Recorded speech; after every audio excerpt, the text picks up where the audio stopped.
हरे कृष्ण, राधे राधे। आज हम सुनेंगे बैकुंठ चतुर्दशी व्रत की कथा।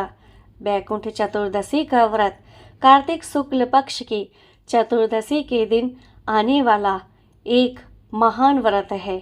इस व्रत को करने वाले व्यक्ति के जन्म जन्मांतर के सभी पाप नष्ट होते हैं। मनुष्य के सोई हुई लक्ष्मी भाग्य लक्ष्मी जगने लगती है। बैकुंठ चतुर्दशी का व्रत जो श्रद्धा भाव से करता है और इस दिन 14 दीपदान रात को निशिता काल में करता है, उस मनुष्य के घर में कभी दुख, दरिद्रता, अकाल मृत्यु का भय नहीं रहता।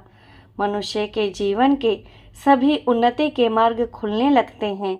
इस दिन भगवान श्री हरि विष्णु के साथ देवाधिदेव महादेव का विशेष पूजन करने का विधान है।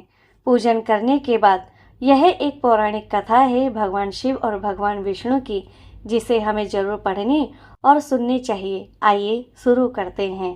पौराणिक मान्यताओं के अनुसार एक बार भगवान श्री हरि विष्णु देवाधिदेव महादेव का पूजन करने के लिए काशी को आए। वह वहां पर मणिकर्णिका घाट पर स्नान करके उन्होंने 1000 स्वर्ण कमल पुष्पों से भगवान श्री हरि विश्वनाथ के पूजन का संकल्प किया। अभिषेक पूरा होने के बाद जब वे पूजन करने लगे तो भगवान शिव ने उनकी भक्ति की परीक्षा के उद्देश्य से एक कमल पुष्प कम कर दिया। भगवान श्री हरि को पूजन की पूर्ति के लिए 1000 कमल पुष्प चढ़ाने थे। जब भगवान श्री हरि ने देखा कि एक पुष्प की कमी है तो उन्होंने सोचा, मेरी आंखें भी तो कमल के समान ही हैं, मुझे कमल नयन और पुंडरीकाक्षम कहा जाता है।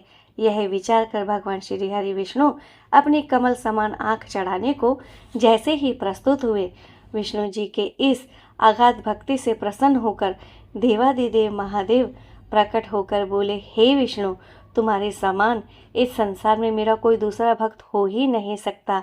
आज की यह कार्तिक शुक्ल चतुर्दशी बैकुंठ चतुर्दशी कहलाएगी और इस दिन जो व्रत पूर्वक पहले तुम्हारा पूजन करेगा उसे बैकुंठ लोक की प्राप्ति होगी।